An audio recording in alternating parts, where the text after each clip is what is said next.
Aujourd'hui, je vais rencontrer Nicolas et son fils aîné. Il habite à Paris, mais c'est en Hongrie qu'il est né, en 1928. Bonjour. Bonjour, bonjour. Je vous fais la bise. Oui, bien sûr. Merci de me recevoir. Bonjour.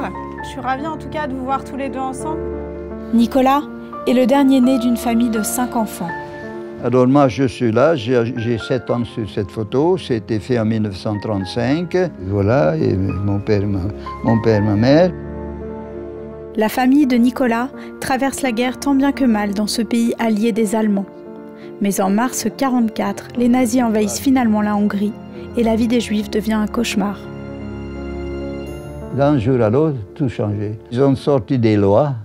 À partir de là, les Allemands concernant les Juifs, il fallait livrer tout ce qu'on avait, des véhicules, les postes de radio, des comptes en banque, tout était déclaré.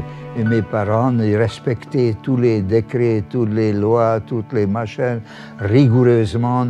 Et il y avait des réfugiés qui racontaient des horreurs qui se passaient ailleurs.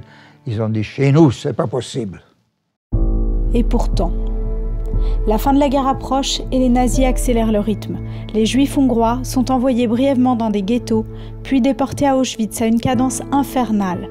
En 7 semaines, ce sont plus de 435 000 personnes qui sont emmenées. Nicolas a 16 ans.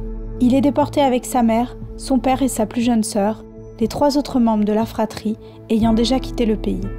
À l'arrivée à Birkenau, il est séparé de ses parents.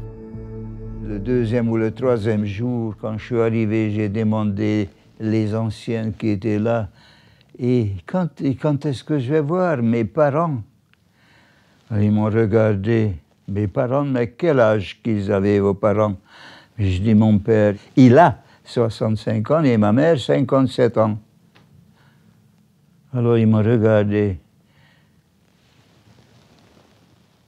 T'as vu la fumée qui sort de la cheminée? Je dis, bien sûr, vos parents sont partis là-bas en fumée. Alors j'ai dit, c'est plaisanterie de mauvais goût. Absolument, je refusais de croire. Et puis, des jours passés, et puis sentir cette chair brûlée, cette fumée, machin, et je commençais à me poser des questions de la véracité de ce qu'on m'a raconté. Et puis, tous les jours, j'ai découvert quelque chose. Vous savez, mes solidarités, elle existait uniquement qui parlaient la même langue que vous. Et on était 4 juifs parlant hongrois. On n'existait pas devant les autres qui parlaient une autre langue. L'hongrois, les autres prisonniers qui étaient là depuis un certain temps, on n'était rien. On n'était absolument rien. Qu'on soit mis à mort, on était des objets, on était un Stück, comme disait à l'époque, c'était un morceau de l'ensemble. Et alors, j'ai découvert avec ahurissement que les gens trouvaient normal de survivre un jour, une semaine, un mois. Par miracle, Nicolas survit à 7 mois à Birkenau et à l'éprouvant périple qui s'ensuit. Il fait la marche de la mort, passe par Dachau, mais plus d'1 an avant d'arriver à Paris en février 1946, où il retrouve enfin son frère et sa sœur qui vivent là. Ma sœur, quand elle m'avait vu, il m'a embrassé, il s'est mis à pleurer, et puis il a dit « Hé maman !» Alors là, ça m'a remué, j'ai compris qu'à ma sœur, il ne faut pas parler de déportation, il ne faut rien raconter. D'ailleurs, j'ai jamais parlé, j'ai jamais raconté comment c'était la déportation, comment mes parents ils sont partis vers le crématoire. Mais même à mon frère, je n'ai pas donné des détails scabreux. J'avais l'impression que je suis l'adulte et lui, qui avait 15 ans de plus que moi, c'est lui l'enfant et moi l'adulte, et il ne faut pas le trop traumatiser.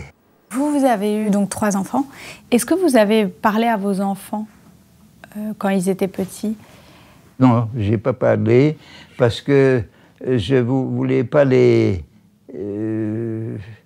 c'était pas une histoire... C'est plutôt ma mère qui m'en a parlé. Et puis après, quand j'étais au lycée, j'avais quand même pas mal de camarades juifs. Ouais. Et donc, on a un peu comparé les destinées de nos parents respectifs. Ouais. Alors, oui, j'avais découvert aussi, il avait un livre avec des images très, très fortes sur les camps. Ça m'avait traumatisé. Et j'étais allé voir ma mère, je lui en avais parlé. Elle m'avait dit, Range, t'es trop jeune pour lire des choses comme ça. Et moi, au fond de moi-même, presque à en faire des cauchemars, quoi. Vous posiez pas de questions à votre père? À mon père, plus tard, quand on a étudié l'histoire... Mais c'était le sujet quand même un peu tabou. Enfin, on n'en parlait pas, en tout cas pas directement. C'était le sujet discret, pas tabou, c'était discret, disons. Oui. Moi, je savais qu'il en venait, quoi, mais je ne savais pas comment que ça s'était passé jusqu'à, en détail, avoir lu son livre. En 85, j'ai eu l'idée d'aller voir le film de Lanzmann, de Shoah. Et on était allé voir, c'était assez long. Et en sortant du cinéma, ma fille m'avait demandé, mais papa, toi tu étais déporté, pourquoi tu n'écris pas ton histoire? Alors j'ai dit, ah oui, tu as raison, pourquoi pas. Vous, personnellement, pourquoi vous faites tout ça? Vous savez, mon rôle d'ancien déporté, ce qui me préoccupe, que ça n'arrive pas aux autres, même pas n'importe qui, à n'importe qui, que ça n'arrive plus, que l'homme d'aujourd'hui sache jusqu'à où l'homme peut aller. Comment vous réagissez, comment vous voyez ce qui se passe aujourd'hui dans le monde? Je suis vraiment bouleversé. Je me dis que je devrais faire encore plus. Toutes les horreurs qu'on entend jour après jour et les réactions des gens, c'est insuffisant, c'est évident. Mais peut-être, j'espère que ça va mûrir et puis ils vont comprendre de ce qu'il arrive aux autres. Ça peut arriver un jour, si ce n'est pas à eux, mais à leurs enfants, à leurs petits-enfants.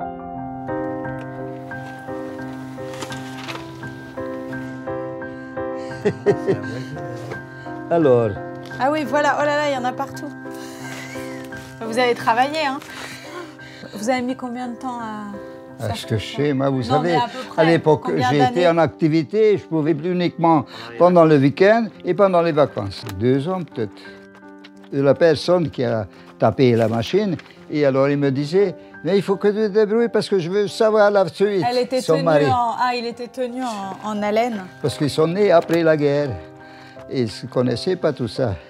Ils voulaient la suite, comme dans un roman policier. Moi-même, je suis étonné que j'avais eu la patience d'écrire tout ça. C'est impressionnant.